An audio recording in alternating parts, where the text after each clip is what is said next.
all of that on the host system while also watching Plex. And I was tearing down a container as well. So I was doing quite a bit, and it was really holding its own. The biggest bottleneck is really the SD card. It makes all of the difference to spend a little bit more on that SD card. It really makes a difference.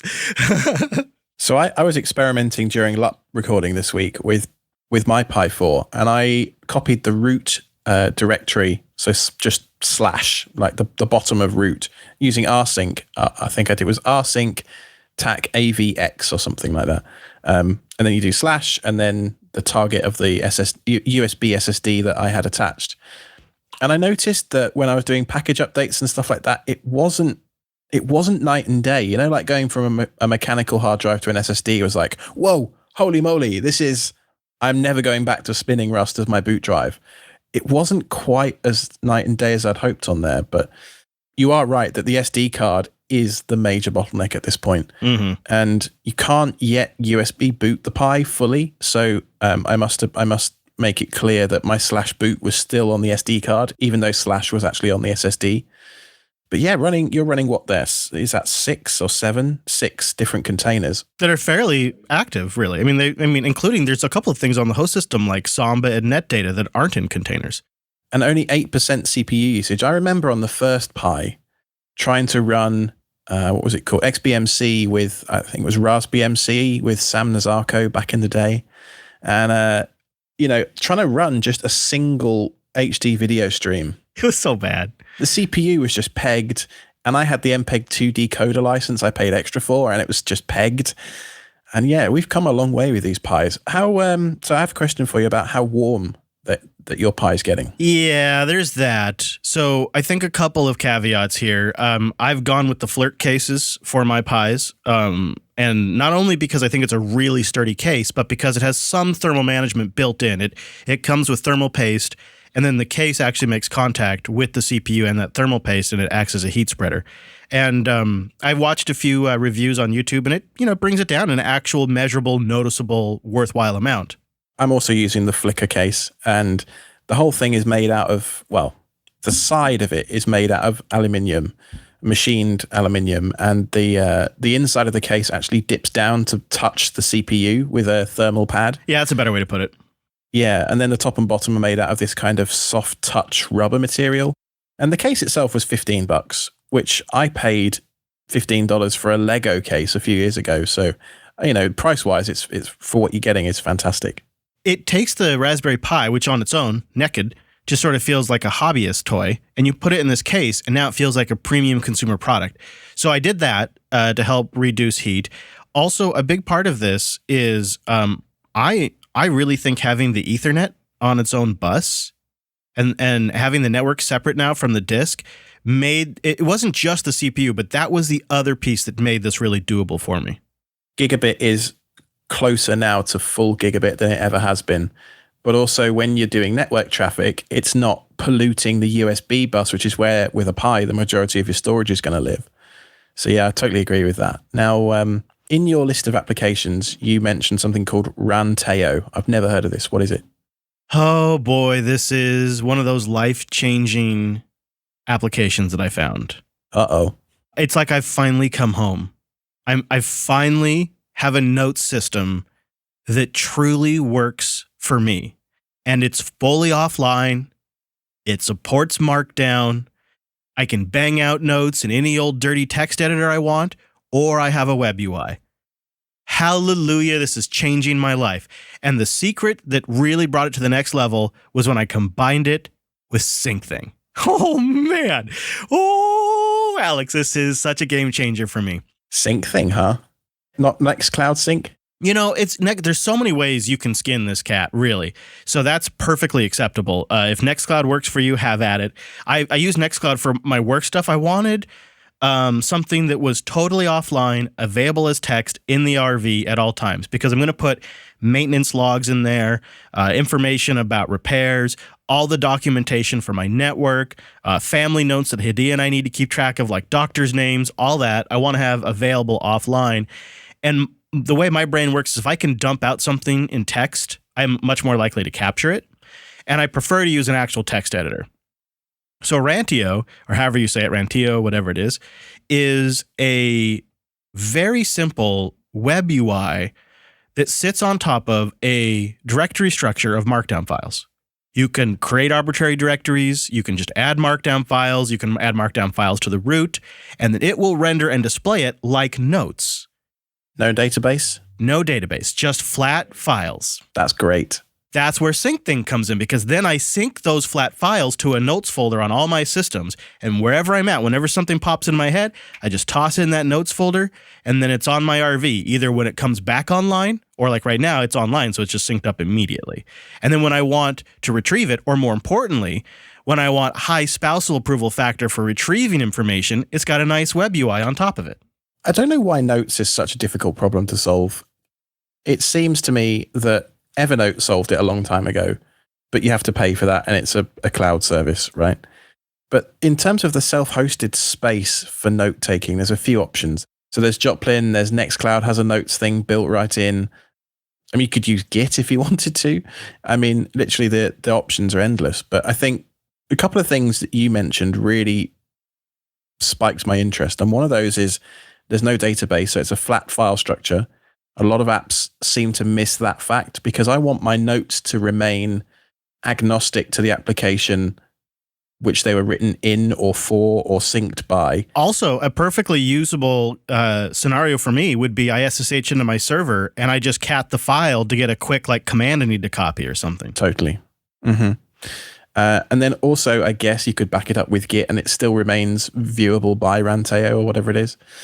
Does it support like rich stuff like pictures or screenshots or stuff like that? Yep, it has a content folder and you can toss, it has content, that's where you toss the markdowns, and it has images, and that's where you toss the images. And then you just, you link back one folder and it figures it out. It's really easy. Well, you might have gone and done it. You might have gone and found it. I think I've reached peak services to Pi. A, it's now becoming a little mission critical, and B, if any one of those were to go haywire, it could slow down the others. So I think I'm going to stop about there. And now I'm going to go to a second Pi. And my plan is to go to 3 Pis total. No more than 3. And you're not going to run Kubernetes on those and do some fun stuff with that? I might let you talk me into that in the future. I might. We could. I need to buy a couple so I can figure it out first and then make myself look clever by telling you. Great, good plan. I put my second Pi into production last night. This will be a dedicated network services Pi. So this now runs Pi-hole, and I may move SmokePing and a couple other just like network level infrastructure things to that Pi. SmokePing's pretty cool. You put me onto this way before you knew who I was, with a last episode about 5 or 6 years ago. And it was actually one of the first containers that Linux Server did back in the day. Such a good app. You get the best insights. And for me, it's really interesting to see how the different networks that I go to perform. I go to bed and I wake up in the morning and I check SmokePing and I go, okay, it's going to be one of those days. Now, there's another one that's actually come onto the scene fairly recently called StatPing. So I have it running on a DigitalOcean droplet, and I use it to monitor things like service uptime. It's like a Alert Genie, Ops Genie type thing where it will ping a certain IP over either TCP or HTTP and just tell you whether the service is up or down. You can also use it to communicate with family members that there is planned maintenance coming on the Plex server, for example, which can be nice. So, if I'm needing to swap out a hard drive or blow dust out of a fan or something and turn the server off for a half an hour, I can just put a note into StatPing to say, server off between these times. Don't message me about this thing because it's not an accident. The other really cool thing about StatPing is it's a really quick way to see the last time a service had an issue, because it just tells you right there when you load the page. The last time this went down was at this time and date. And we use that here in the studio to check on our services. If you want to see a quick demo, you can go to status.ktz.cloud. That's mine. And you can have a little look at that. So what else you got on that list? You've got Home Assistant, which I think definitely deserves its own episode. Yes. That's the primary function of the Pi 4, really. But Duplicati, what are you using that for? I'm using that to back up my Docker Compose files and my config files and a little bit of data to both Dropbox and Google Drive. I don't really use either one of those very much, but this is kind of I have, amounts of storage in each one of them, and we're talking text files here. So it does AES 256 encryption. It, wraps it all up into into a nice locally encrypted bit of bundles, essentially, and then sends it up to the cloud and does it every single night. So if I make just even the smallest line change, I make sure that gets captured and sent off-site. I really like Duplicati. I've been using it for over a year over here as well, and it's pretty bulletproof. I mean, the error messages can sometimes be a little bit vague, but for the most part, it's pretty great. And I use it to back up terabytes worth of data to Google Drive, so it's pretty good. I was considering putting my Docker Compose folders into SyncThing and then just syncing them to different folders on my laptop and then doing the changes there. I have to say, when you're working with Docker Compose, which we'll talk about more in Jupyter Extras in the near future. We're going to do some container essentials in a future Jupyter Extras, so extras.show for that. But I have to say, when I'm working with Docker Compose files, Visual Studio Code blew my mind. I opened up the .yaml file, and it's like, oh, hey, I noticed this looks like a Docker Compose file. Would you like me to load Docker support? And then it really helps with identifying where things need to go in the YAML file, because if you just have it on the wrong indent, it'll break Docker Compose and it won't launch. And so this gives you a visual guide when you're kind of new to YAML. It's very nice. That's one of the primary complaints I hear about YAML as a file structure is people don't seem to like the tabs, although without structure, there's no order, and without order, it's just chaos. So yeah, quit whining, because YAML's amazing and I'm not listening. It's readable, right? It's at least readable. It's better than JSON. Yes. Which is the alternative. So. Yes, very much. So down the road, which we'll do a future episode on, I plan to set up my third and last Pi as a Shinobi local camera capture, because I have a couple of cameras in the RV now. They go off to cloud storage. It's no good. It's going to go local. But that's down the road. There are a couple of caveats I want to make clear to people. I would not be able to do what I'm doing with Raspberry Pis if I didn't have a big old x86 rig here in the studio doing some of my heavy lifting. Now, that could have easily been a Droplet or a Linode VPS. It doesn't have to be a local box, but for me, some of the large job extraction and data processing is happening on the studio LAN, and then I'm just syncing the essential bits that I need to the RV.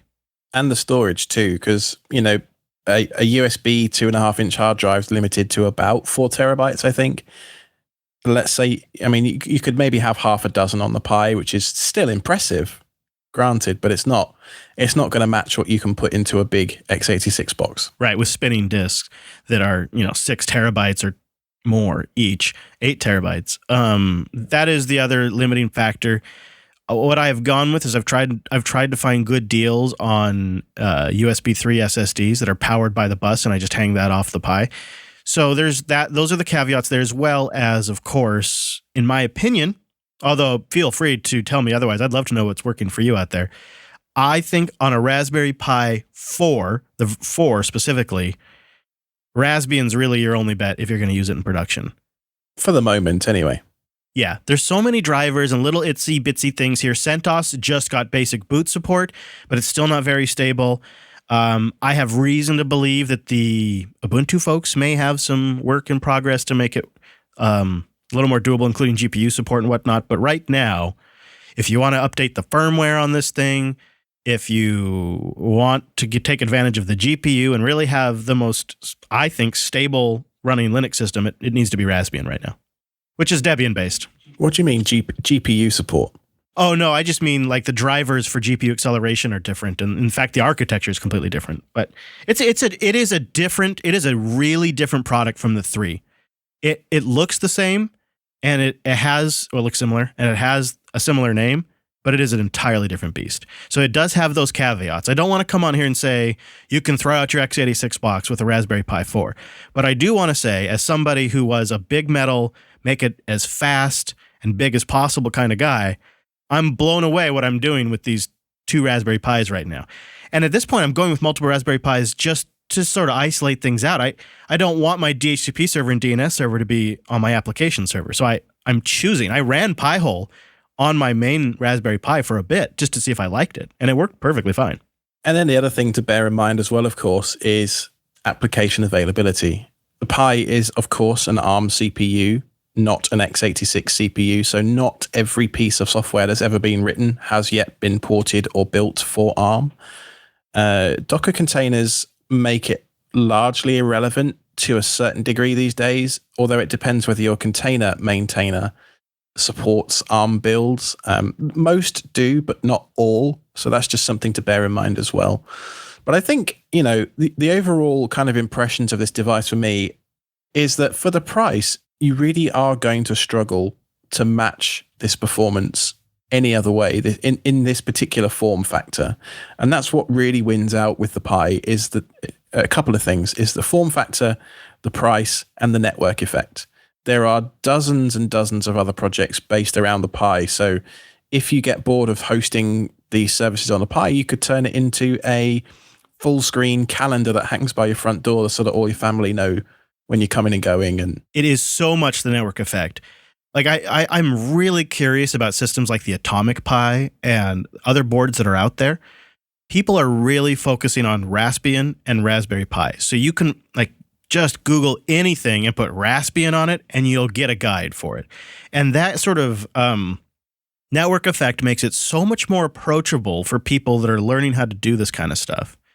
I really can't underestimate it. And I can see myself down the road maybe looking at things like Atomic Pi or even saying, screw all these Raspberry Pis, I'm switching to a big NUC.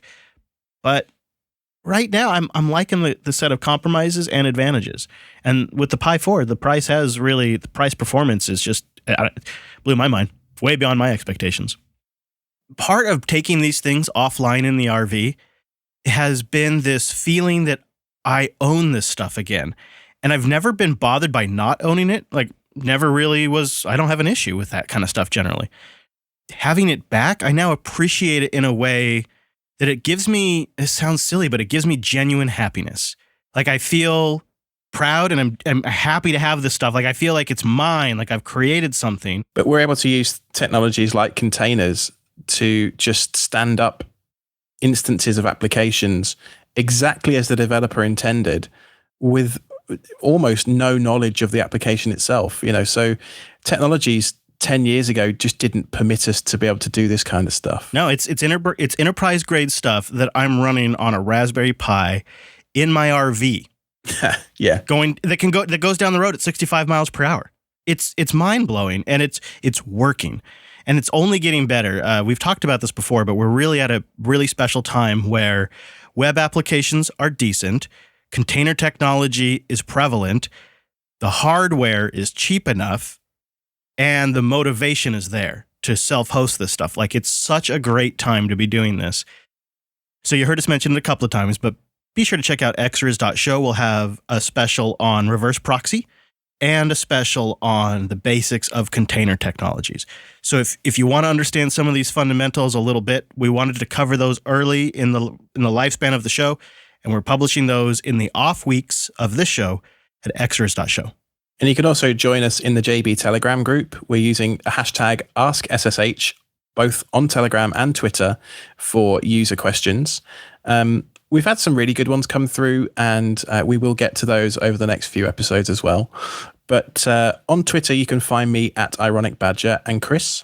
I'm at Chris LAS. And so thanks everyone for listening. That was selfhosted.show/3.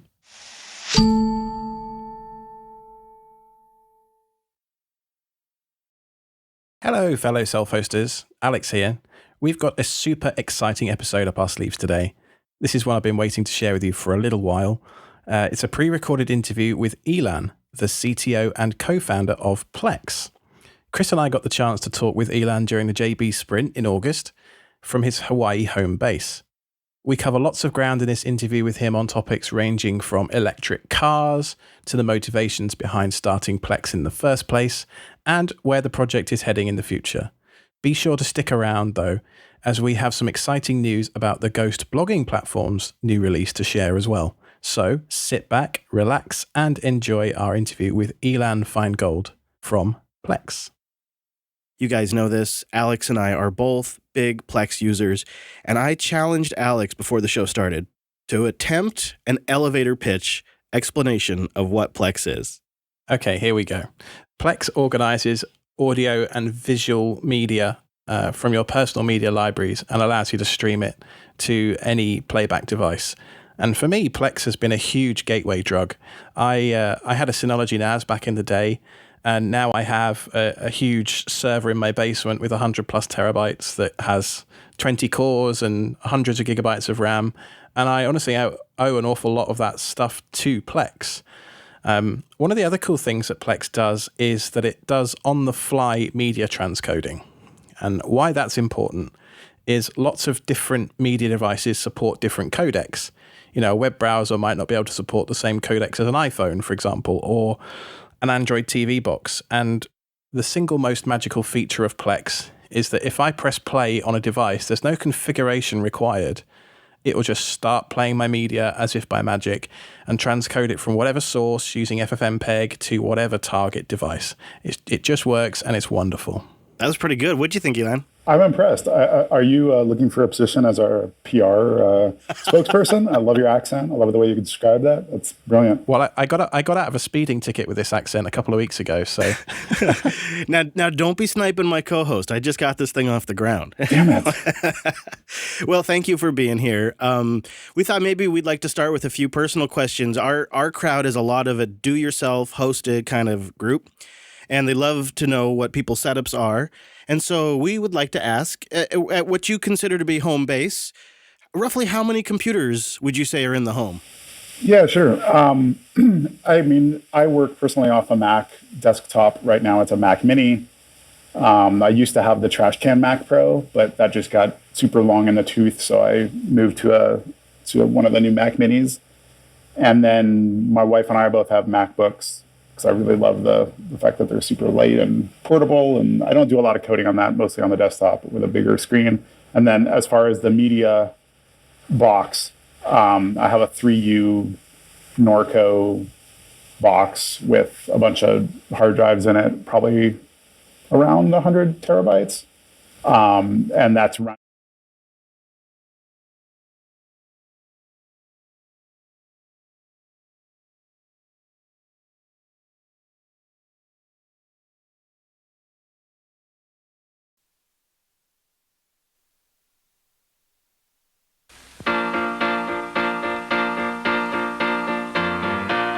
Thank you for being a friend. Travel down a road and back again. Your heart is true, you're a pal and a confidant. I'm not ashamed to say, I hope it always will stay this way.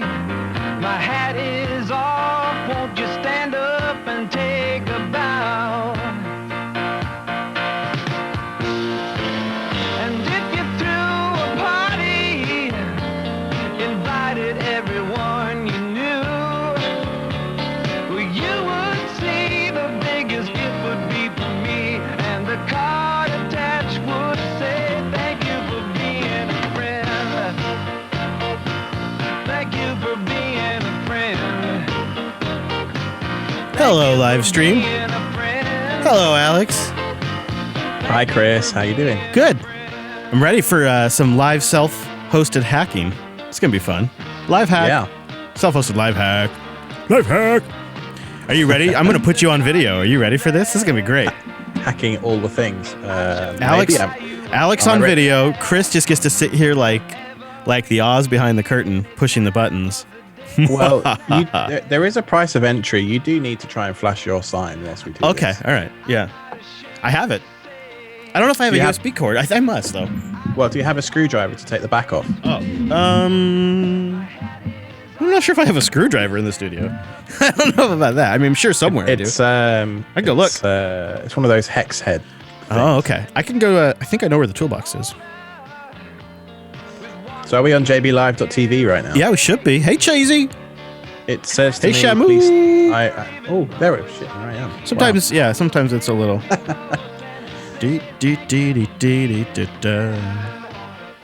I found a special song for this. Being a friend, I wanna thank you.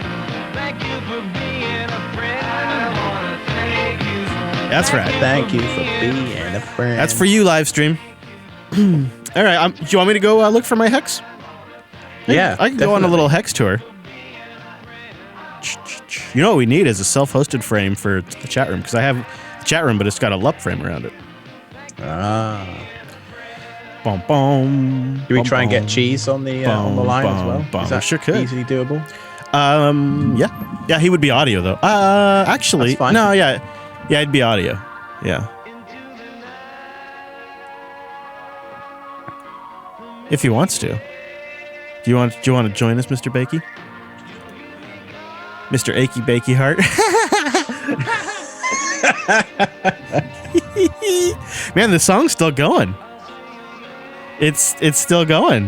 It hasn't stopped going yet. It's just they're getting a lot out of it, aren't they? It's still going. It's still going, Alex. That's it. I'm done. I'm out. I'm back now.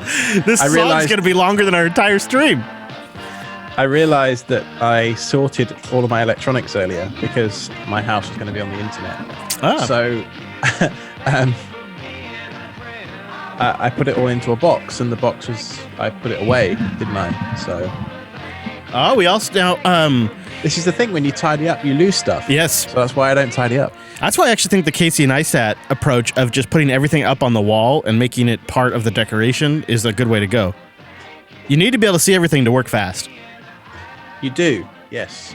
Yeah, Brent. Yes. I don't know. Does the link you guys usually use is it JBCom1? Probably is, right?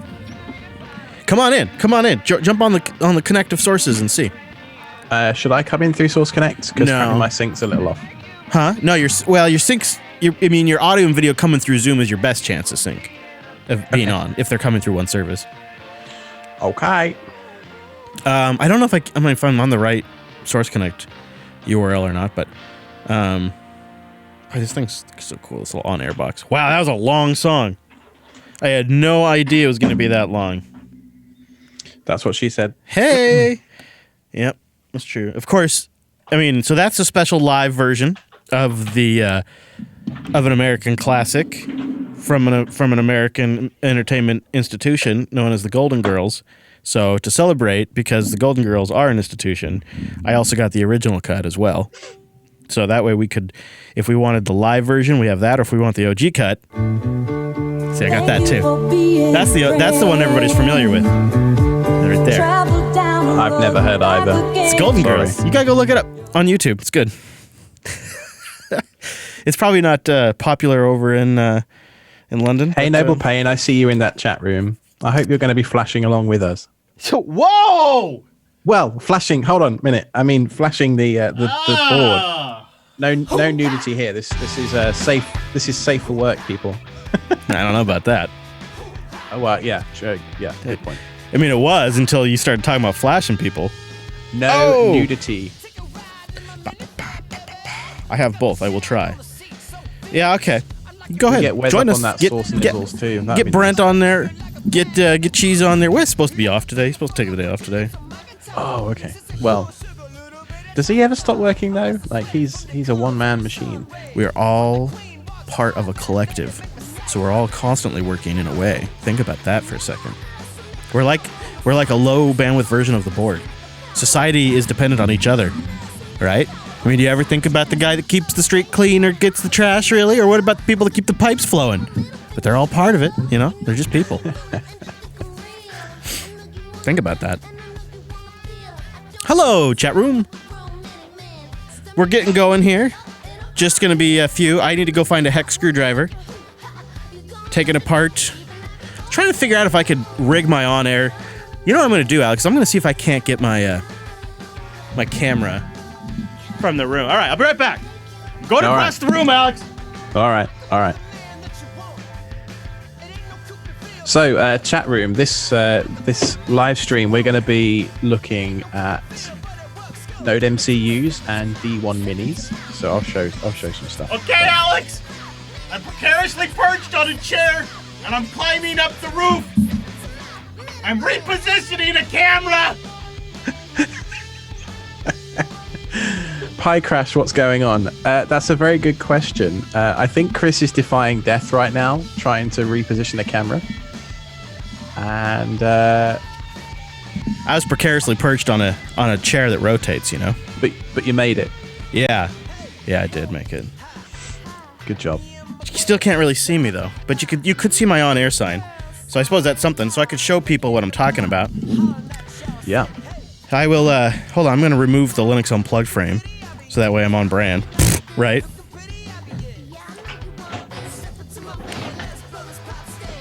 Yeah, this isn't exactly Linux Unplugged. No.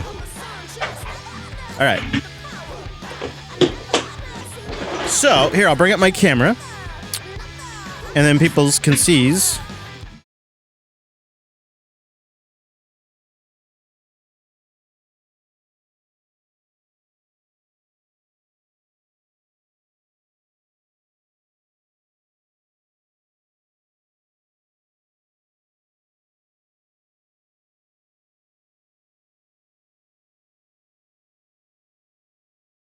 Wi-Fi connected, it can be automated and all of that.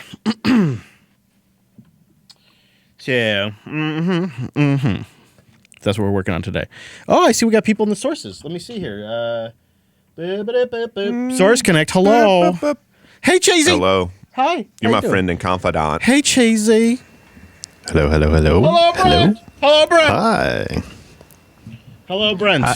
Hi, Cheese. Hi, Brent. Hey, boys. Hey, I'm getting a little bit of echo from Cheese and from Chris and from myself, but none from Alex. Right, that's why we don't do this. Right, I'm just, right. It's bearable. It's fine for me. Yeah, there's no way to fix that. Oh, Video is hard. We are not using the traditional setup. Yeah, of Alex course. is on a different computer, so we can do video. So, and there is a bit of echo. And, Totally fine. Yeah, sorry about I'm that. holding up my on-air sign. I don't know if you guys can see it through the microphone or not. That's not how that works. What? Not how that works. No, Leave it to cheese. Cheese. We can't see your sign through right. the microphone. I'm gonna go find me a hexie. So I'll be right back. Okay. Get you Oh, that I like text this voice. song. I know. That's why I thought I'd play a good one while I'm away. Thank you. I found that I like rainbow mode the best, Alex. Yeah? Yeah. Representing that LGBTQ community, huh? Well, yeah, and I just like colors, bro. I mean, but yeah. All right, people in chat room, I've just posted the magic link for today's live stream. Everything we're going to talk about is in this blog post. So all the resources you need, everything else. It's all in there. It's all there. Can you make it sticky in the IRC? Is that a thing? That's not how the No, internet it's works. not. I'm not an op, so I definitely can't. But Chris probably could. That boy got Make that it buck topic. converter. I'm going to say hi to Morgan, who's one of my buddies watching from Florida right now. Hi, Morgan. Hello, Morgan.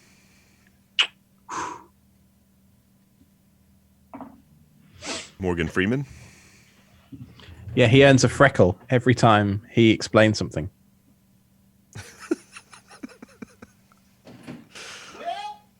Now, this guy Morgan in Florida, he's a madman. He has like 37 kids, and like they're all off for Thanksgiving this week. So his house is just like a madhouse this week.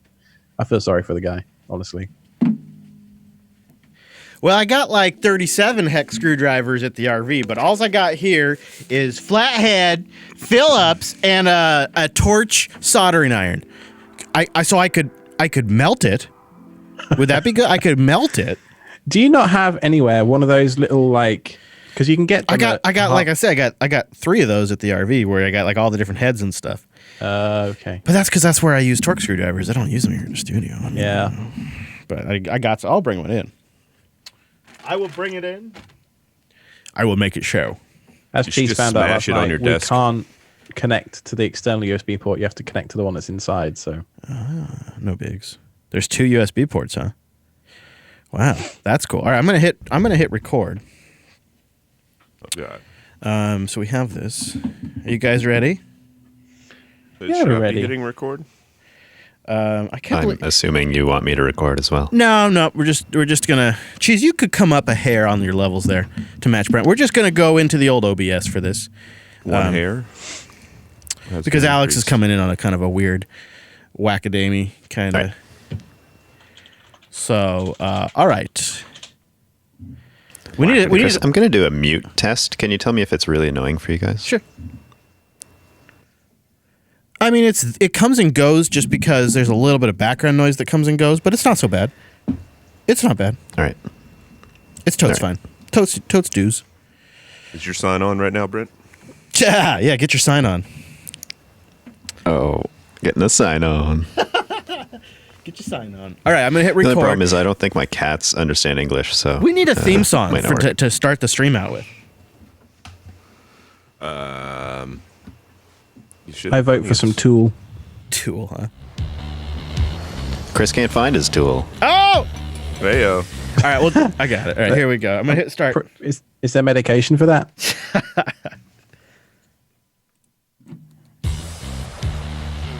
It's our first self-hosted live hack session.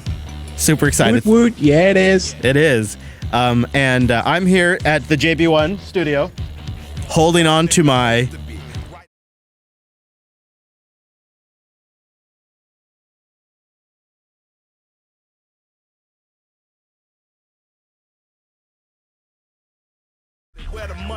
Alex, you're such a man. You're such a man, Alex. You're the man. Yeah, it was so- it was such in great gifts July for us. as part August as part of the JB Sprint. Yeah. And But seriously, like, best...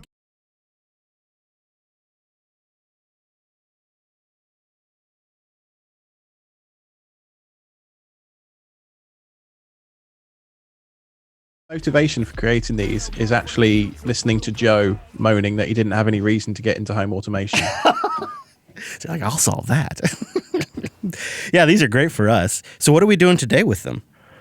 Today, we're going to look at a new thing that was just put into Home Assistant 0.120 called WLED. So, yeah, in the IRC, there is a link. No, not that link. Some of you have seen it already, but if you are new to the IRC, there's a link in there to a blog post that I wrote. Blog.ktz. Oh, wait, hold on. Let me redo that, Alex, since we're at the top. They say, I'm sorry about that. They say there's no sound on mine, so they couldn't see it when I was showing it, or they couldn't hear it. Well, I think what it is this shot was put in before we had jack, so it just doesn't, it don't have the jack in there. You know what I'm saying? It ain't hooked to the jack. I get you. And plus, we're also dropping packets, as if we just started dropping packets too. Isn't that lovely? That's clearing up though. Isn't it love? Do do do do do do do. Isn't she All right, there we go. So now we'll have it.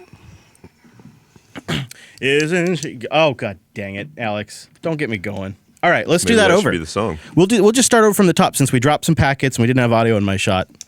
You know, it's live. That's why you do it live, right? Because it's more fun. I don't actually know the answer to that. All right, so now sure here we will go. know. See, there's the on-air sign. Now you can hear it, can't you? Now you can hear it. All right, I'm going to start us up. Hold on, stand by. We'll do this over like it was the first time. Everybody just pretend. Be cool, guys. Be cool. Don't freak out. Don't freak out. Do it like it's the first time, all right? Well, I'm freaking out. I'm freaking out. I'm freaking out!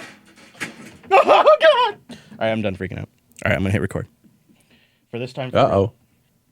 They say it's better that time. It's always better the second time, let's be honest. All right, 3, 2.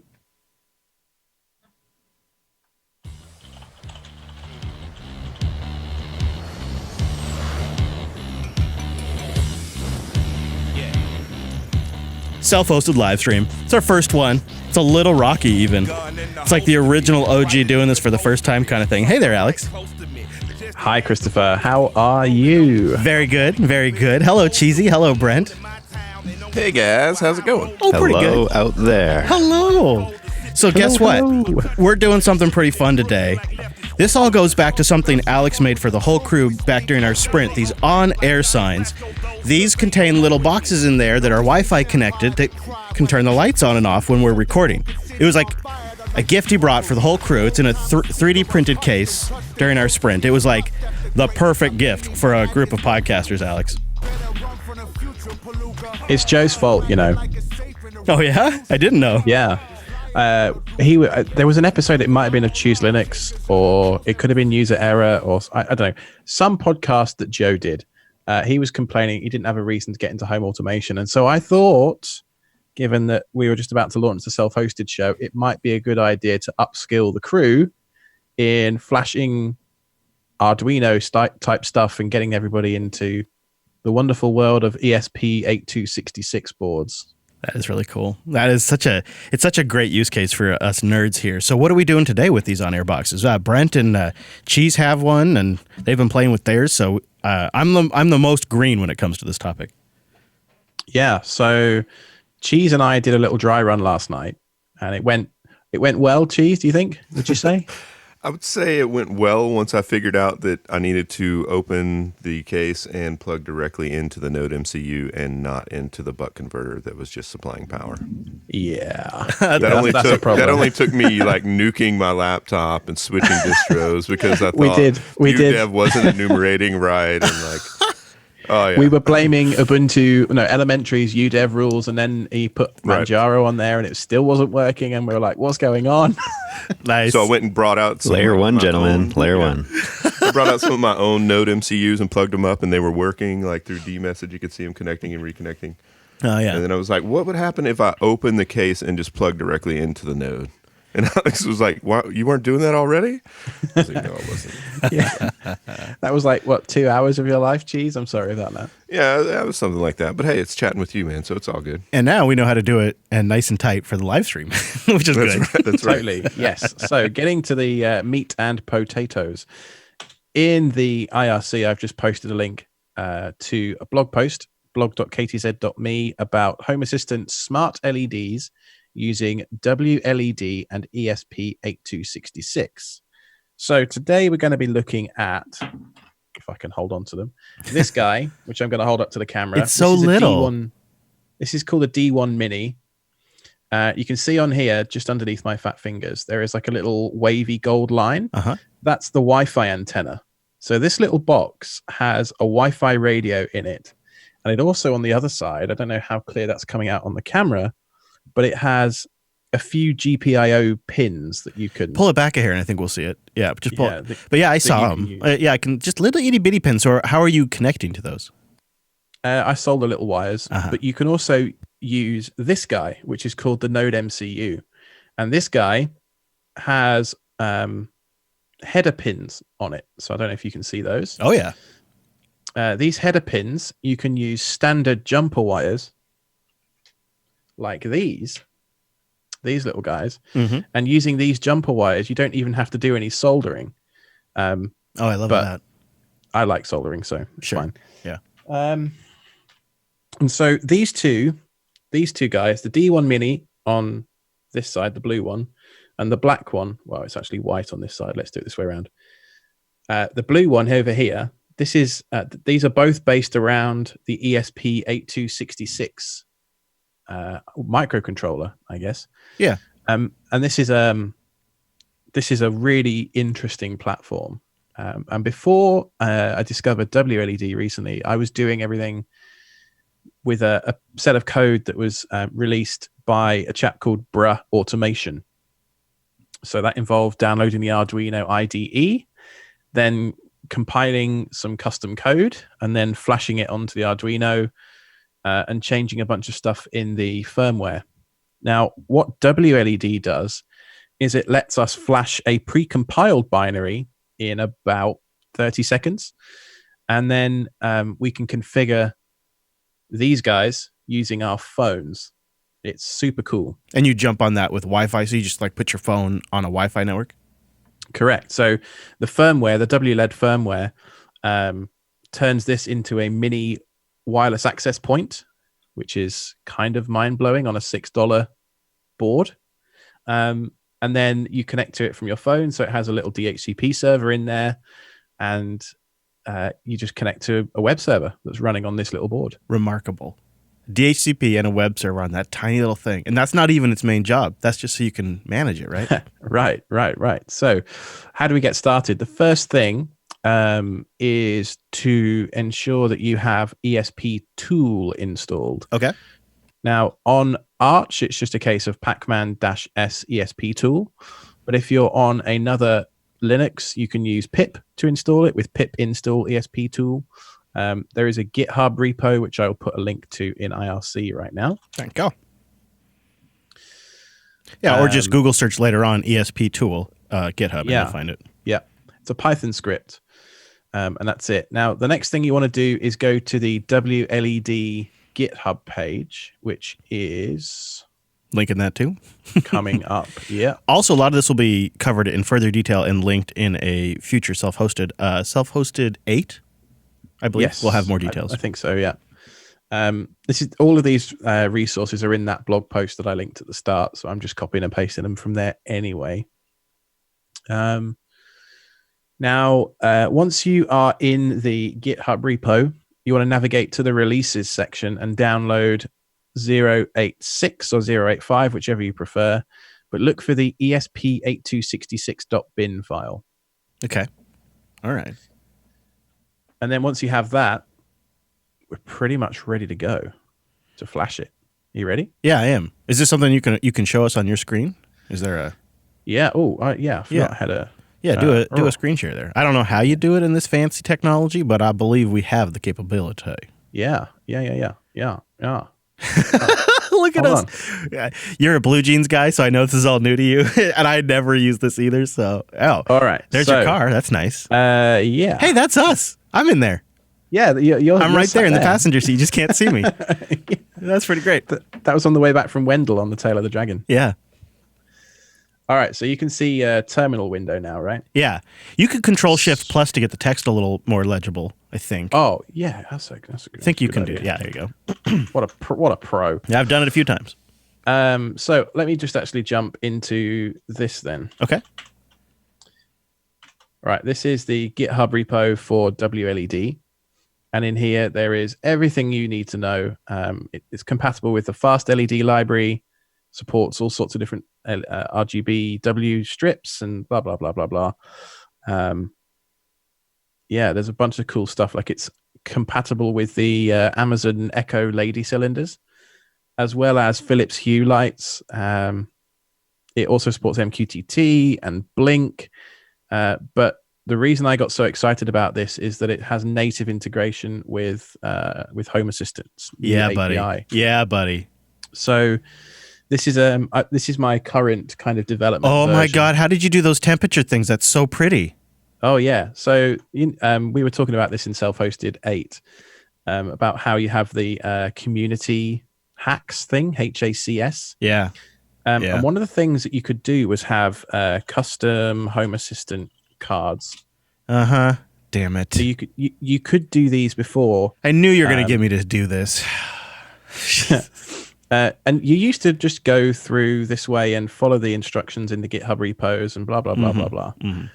But with hacks, it goes into GitHub, and when you click reload data, it scrapes all of the different repositories on GitHub and finds them. So if I search now for card, in plugins, if I search for graph card, you can see here this one, mini graph card. I put this in my Lovelace YAML. So I'll show you how I do that over here.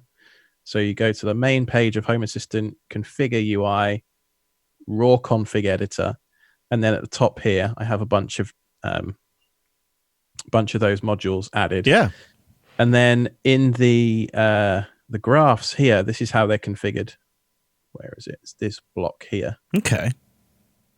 I see. Oh, that's a thing of beauty. It's really straightforward. So now if I go into these cards, I can do all this kind of stuff here, and this is how that card's actually configured. Look at that.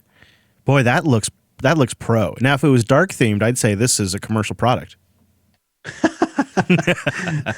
I could do a dark theme. Well, I'll have to work on that.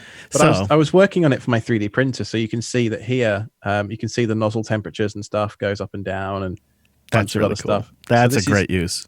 This is connecting into the Octoprint API. So I have a Raspberry Pi connected to my 3D printer behind me over here. It's pretty sweet. So I could see why you'd want to pull more things into Home Assistant.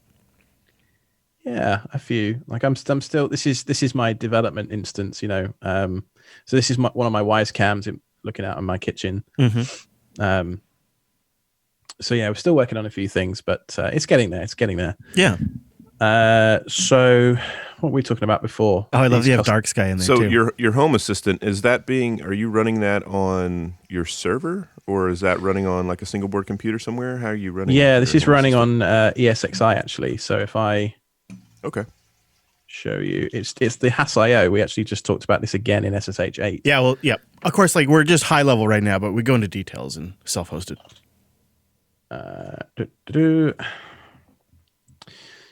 So I have a bunch of VMs running. One of them is Hass.io, which is just here. Look at all those VMs. Awesome. It's a few. For your home system. Yeah, well, why not? So I can go in here if I want to and do a bunch of stuff. But what's interesting is that Hass.io under the hood is just running a bunch of different Docker containers. I know this is a bit small, but I'm sorry, that's the best I can do. Yep.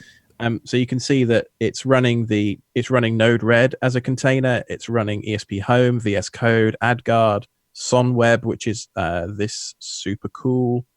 Where's it gone? Up just a little bit. Above community. You're looking for Asgard? Oh.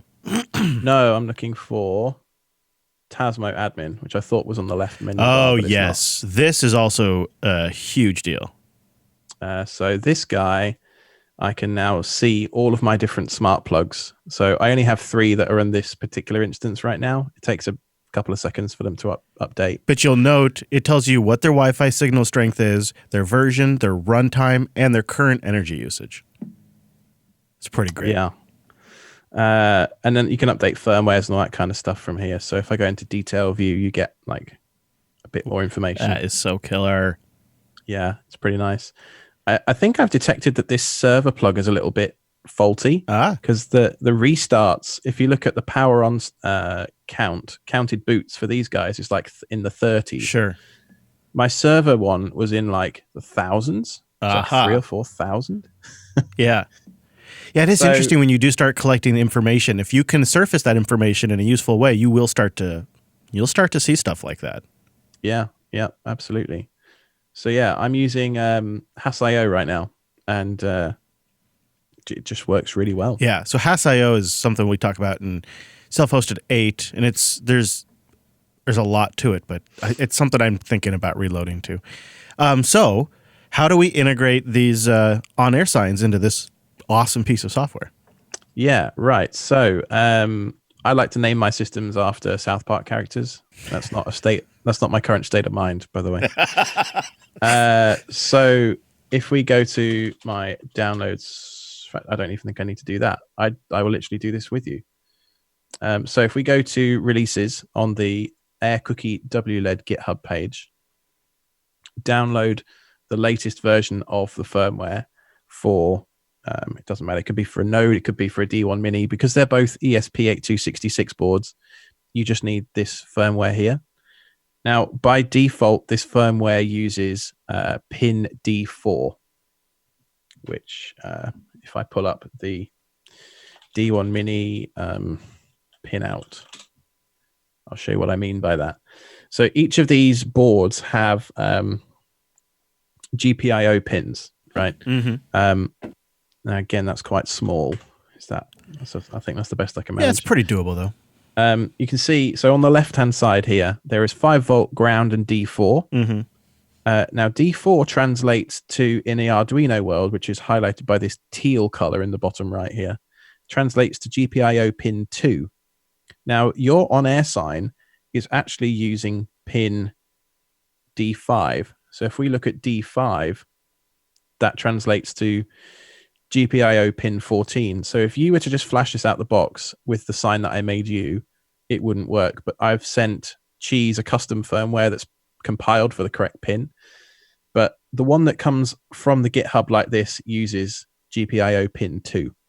So that's what most people should connect it to. So you end up connecting to 5 volts, ground, and D4. And they happen to all be in a row on the D1 Mini. So you got 5 volts there, ground, and D4. So if you were doing it again in the future, you wouldn't use D5. You would use D4? Correct. Yes. Gotcha. The old firmware that I was using by Brut Automation needed D5 for some reason. I think it was some like clock counter or something for the LEDs. That makes sense. That seems like a thing you'd want.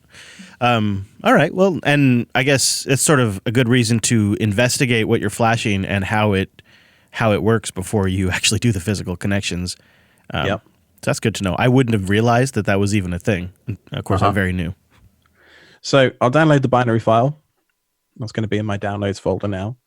And then all I want to do is look for a device under, in fact, we'll do it this way. We'll do sudo dmessage tacw. And I'm now going to plug the D1 Mini into my system, and we should see some stuff come up. Aha. See that? There See it that? is. Mm-hmm. And we see here that it says TTY USB 0. Right. That's the important thing that you need to see. So now if I Control C to get rid of dmessage and run ESP-tool, you see here how the command is made up. Oops. So you're running that ESP tool and you're telling it to go to port/dev/TTY USB 0, which we got from dmessage. Correct. Yeah. So you need to ensure that, because on some systems it might be something like ACM 0, but on Arch it's USB 0. We'll then tell it to start writing the firmware at flash point, like from block 0 in the onboard memory. Okay. And then this simply refers to the binary that we want to write, which is the one that we just downloaded. Right. So in your case, you're in your home directory, so it's one folder down, which is downloads, and then it's right there at the top of downloads. Correct. Now, I've added my user to the correct groups, so I don't need to run this as sudo, but you might need to run it as sudo to have access to USB 0. Okay. There's a bunch of stuff on the Arch wiki about permissions and that kind of thing, but sudo, sudo is all you need, really. So if I press enter now, this is it. It's now writing the firmware to the little thing that's spinning next to my head. Cool. Features Wi-Fi. Chip is ESP8266EX. And it's writing at it's almost halfway done already. It's a 4 megabyte flash. Yep. All of this is happening in 4 megabytes? Yep. Oof. That is so cool. We talk about how bloated software's become. Talk about 4 megabytes. 90%. 100%. That's it. Done skis. And then it resets. And that's it. Now, I should probably stop sharing my screen. Okay. Although, well, no, I'm going to try and do it from here. Although I don't think it's going to work because I don't have Wi-Fi on this device, so I don't even know why I'm trying. Can you show us that super sweet Jetta again? Oh! Trying to trigger the man. That's his old one. Sorry, too. Alex. I love you, Alex. Yeah. Let's configure the desktop for the There you new go. pretty one. There you go. Look at that. Yeah, that's great. Beautiful. Look at that beautiful plasma configuration. Huh?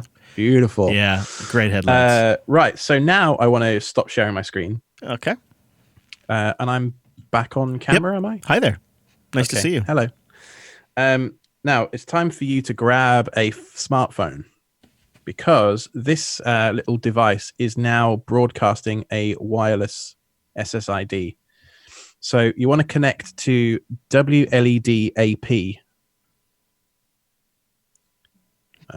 If you pull back a little, it doesn't focus when you get that close, I don't think. Yeah, I'm going to disconnect from Quazzle. Hold on. Yeah. Otherwise, some of my work. You could, I messages guess. Could you? Does it have to be on a phone? Are you quite implicitly saying use a phone? Could it be a laptop?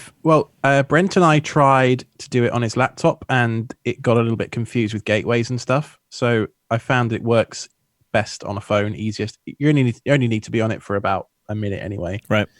So on Android, at least, you then have the thing that says tap here to sign into network. Can you see that? Yeah, a little bit. I'm sorry, this is a bit jank, isn't it? But we'll make it work. Now it'll come up with this screen that says welcome to WLED. Yeah, it's awesome. A little smiley face. So that is actually running on a little web server on the D1 Mini. So under Wi-Fi settings, you now want to enter your SSID, and it has to be 2.4 gigahertz, by the way. So did it bring that up almost like a CAPTCHA? Because you connected to the Wi-Fi, I didn't see you launch the browser. Yeah. So sign in. You see at the top there, it says sign in. I see why that works better. I see why it works better on the phone. I gotcha. Yeah. I'm sorry it's so blurry, people, but I think you got to hold it about half as close as you are for it to focus because your camera doesn't focus that close. Okay. And then at the bottom of the screen, once you've put in your network name, SSID, you can fill in a static IP if you want to, but I'll show you why I don't do that in a moment. Okay. And then click Save and Connect. The D1 Mini will now reboot. Mm-hmm. That's amazing. It's barely larger than the size of the USB port it's plugged into. Yep. So now it's time to go back to, where did I put that window? Oh, it's here. If I refresh this page, we can see that WLED's now appeared, this guy. Mm-hmm. And are we going to do a static reservation? Yeah, why not? So this is pfSense, by the way, if you've been wondering what I'm using here. This is how I do all of my routing at home and, Wow, it's come a long way since I've used it. Last time I used it was purple and a very different UI. To be honest, the thing I use the most is the DHCP leases. Same, 100% on my router. So the way, instead of configuring each device with a static IP address, the way that I do IP address management is I look at the MAC address for each device, and then I statically assign an IP address that way. So it's a static allocation via DHCP, if that makes sense. That's how I prefer to do it. I've done it that way for probably 15 years now, and it's worked really well for me. And so if you're using pfSense, you can follow along here. DHCP leases, once you're in there, there is a section over here, this button called Add Static Mapping. I click on that. I'll put in an IP address of 165. Boy, that makes it dead simple, doesn't it? Save that. Apply those changes. And then I'm just going to power cycle the D1 Mini so that it requests a DHCP address again. I have to switch to pfSense. That looks so great. 165, hopefully. Yeah, it's booted already. That's so fast. And that's it. So you don't really need Home Assistant or anything. You could just make this a favorite in your web browser, and you could go to this page and tweak the settings of the light and be good with it. No integration, no automation, and you even looks like it even has presets. Easy peasy. Yeah, so if you go into Wi-Fi setup, there's a bunch of stuff here that you can configure. This is the same as the first page that we looked at. Mm-hmm. The next page has LED preferences, so it tells me approximately what the current draw is. So right now, this it's not connected to any LEDs, this particular one. It's drawing just to be switched on 470 milliamps. Each LED pixel needs approximately 60 milliamps at full brightness. So just bear that into your calculations when you're trying to calculate power supplies and that kind of thing. Alex, with this firmware on here, it's as if this little device was made to control LED lights. You could see how vendors could just ship this as a product. Right. Yep. That is so neat. And then under USB interface, what's it called? UI settings, even. Mm-hmm. Now, I'm going to change this to D1 Mini self-hosted live hack. And this changes an important variable in terms of what it broadcasts over MDNS locally. So when we look at it at Home Assistant in a minute, it will actually have the correct name. Mm-hmm. Under sync interfaces, there's a bunch of other stuff here. So there's actually a button on the D1 Mini itself. If you press that physical button, you can turn the lights on and off. And that's what this thing here is talking about. You could integrate it also with an infrared receiver. And then, I'll let you read all this stuff on your own time, but there's a bunch of stuff here. Like I said, Amazon LadyTube, Philips Hue, all that kind of stuff. And then you just give it your Echo invocation name. You just fill that in here. That's fantastic. And like we talk about in self-hosted soon, MQTT as well. Yeah. Yeah. So MQTT is great, and it allows pretty much every device in my home to talk back to a central point. But having native API integration is always going to be better. So yeah, show me that. Let's do that now. Because I'm all so about Home it. Assistant. This is Home Assistant again. We'll go to the configuration tab on the left, and then integrations. We'll then click this little plus button down here in the bottom corner, and we'll search for WLED. And then we'll enter the IP address. Press enter. I'm going to say that this is in my makerspace. You see how there's different areas I can put it in. And then click finish. And that's it. That's now ready to use. Boom. It was because it was on the same LAN. It just auto-discovered it. Well, I put the IP address in, but yeah, it discovers. You did? Oh, okay. The API knows that WLED has all of these different things exposed. So if I now go and look at this information here, we can see that the current milliamps is 470. Yeah, we can see that the current status of the light is on this, right? Yeah, and you can set the color. Mm-hmm. Now, should we be concerned about how many milliamps or how many amps are going into the D1 or a Node MCU? Do we run a risk of cooking it? Yes. Ask me how I know. I'm guessing you cooked one. You see this one over here? Aww. It has a little X. Yeah. That means I fried this one. And the way I did that was I tried to attach 50 LEDs and power them directly off the bus, the power pins on the side of the Node MCU. Now, easy way around that is the wiring diagram that I put into my blog post, which I'll bring up again here. This one. You burned it, so we don't have to, Alex. I appreciate it. Well, yes, but it's $6. Yeah, that's what's great about this kind of stuff. It's annoying. That's all, right? So the way that I get around the current limitations on the D1 Mini itself is this. So I bought a pack of 20 of these little micro USB power things. And then I just run straight from the 5-volt input to the 5-volt input of the LED strips, as well as powering the D1 Mini that way as well. Yeah, that's nice. That's a great diagram. Okay, so you just bypass the Node MCU or D1 for power. Yeah. Now, in simple settings, like for my 3D printer behind me, just here. Can you see that? The webcam? Mm-hmm. This is a custom like LED ring. It's got 20 pixels in it. I think it's the Adafruit Near Pixel type thing. Ring light, 24 LEDs. Now in there, that draws about 700-800 milliamps. And as long as you're less than 1 amp, you should be fine. Yeah, okay. And that's been running for 3 or 4 months. Absolutely solid. Right.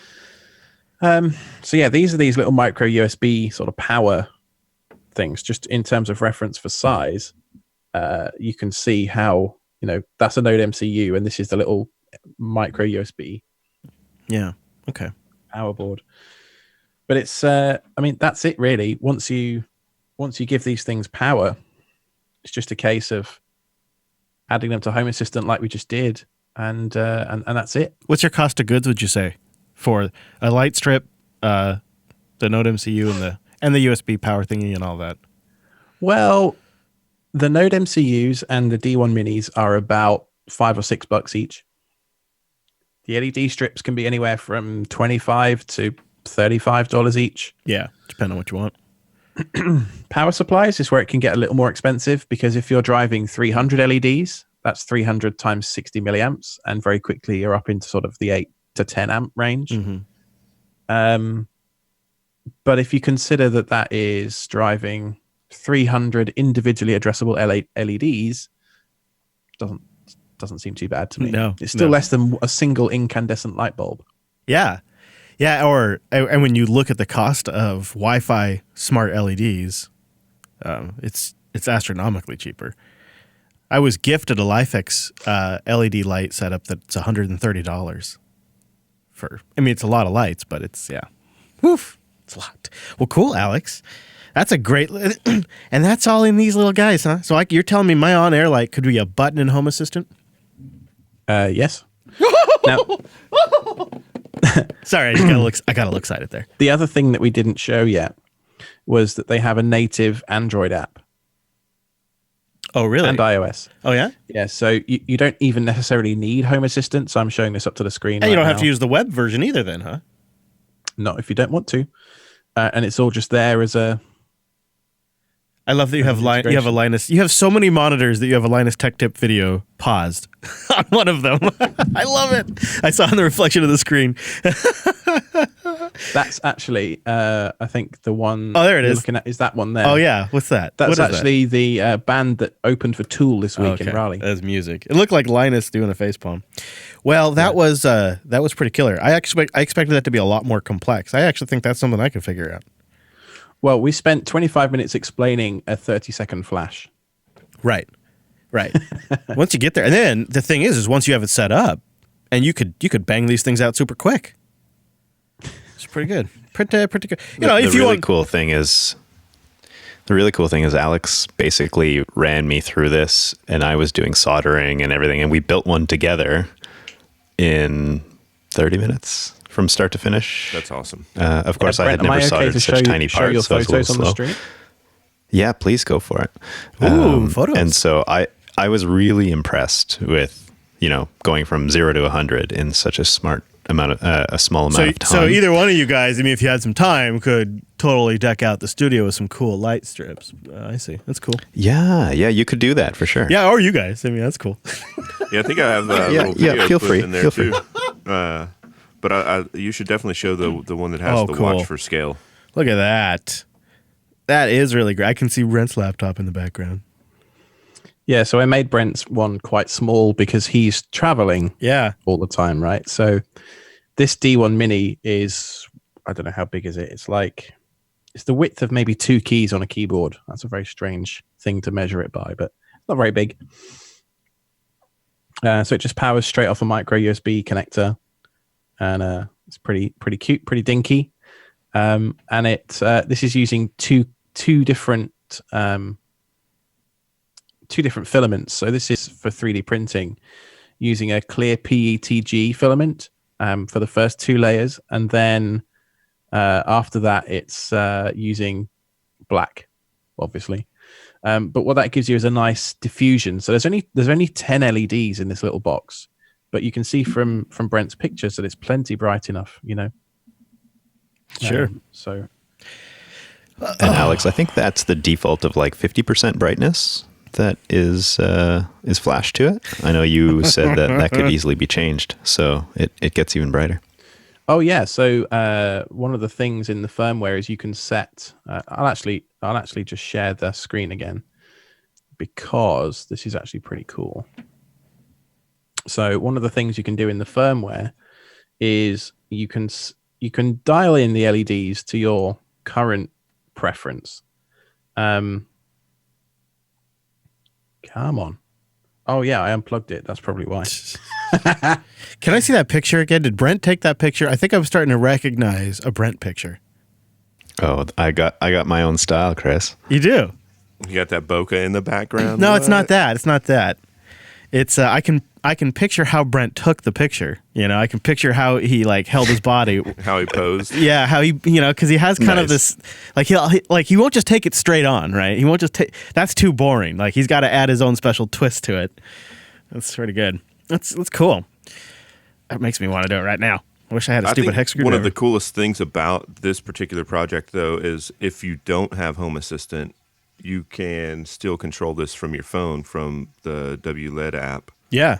Which probably has the worst icon in the world, but Or the and it web has UI. all the- or the web UI. I mean, I grabbed the app, and it's just freaking phenomenal, man. I don't know, there must be 30 or 40 presets set up in here. Yeah, I for see that. everything from Oh, yeah, lightning to that's- strobe to rainbow. That's something I didn't show yet. So if I go into the cards in Home Assistant,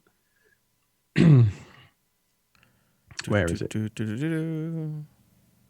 are you looking for? Why is it? I believe why there's is it also not- a Christmas preset. Just saying. why does There it- is. Is there a Thanksgiving preset? There's not. Yeah, it's all right. You can just start using the Christmas one after Thanksgiving. But you can I make a forget where Thanksgiving the- preset. It should be Yeah. under basic or whatever setup, and then scroll down, and there's a list of buttons. Oh yeah, yeah. yeah. That's great. Look at all of these Wipe, things. scan. Oh, you could do sort of the Cylon effect. Look at all these Absolutely things. and you can create your own, which I think is really neat too. But if you're like me, how great and you is don't open want any, source and all this? How great! It's incredible. absolutely. But if you're like me, Yeah, and you don't so want all where this I was Home going Assistant before stuff, was, it's great. let's say you get the LEDs dialed into the correct brightness and, that perfect shade of pink that you love, Chris. You go into the LED preferences and then you can select to use the current color, brightness, and effects the as boot default default. at boot. Great. So when you plug it in, it doesn't even need to talk to Home Assistant That's or great. anything else. It'll just turn on. Yeah. Don't worry, Cheesy. We're coming for you. We'll get you on Home Assistant eventually. Well, That's why I Alex, was asking about the single board computer stuff. If it would be possible to run. I mean, you Home can. Assistant on that. Hass.io, they have an image for the Raspberry Pi. Easy peasy. In fact, I think I get a sense a large portion of the community are running it on the Raspberry Pi because it was initially really pitched as a Home Assistant solution for the Raspberry Pi.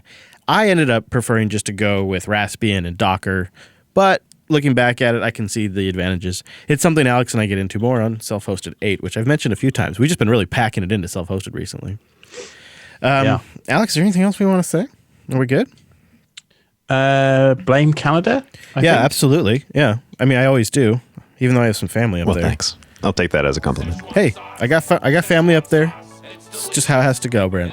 Thank you guys for being here. Alex, thanks for doing that. And maybe we'll do another one in the future, jupiterbroadcasting.com/calendar for when we do that. Thank you for joining us. Thanks, chat room. irc.geekshed.net. Jupiter Broadcasting.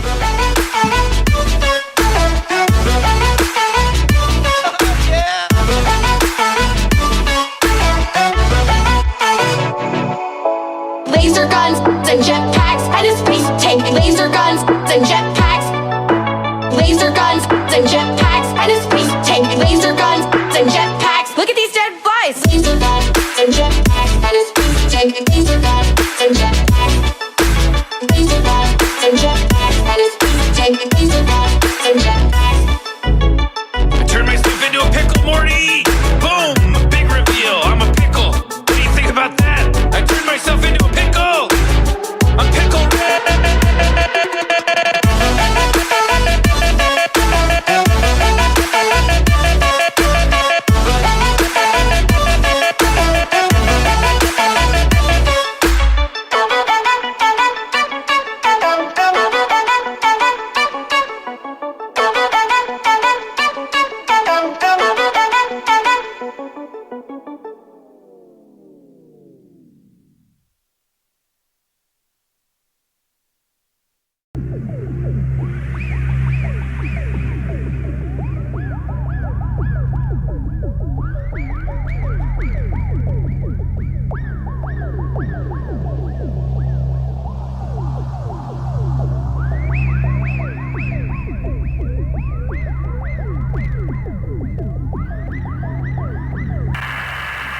Roger, this picture now is much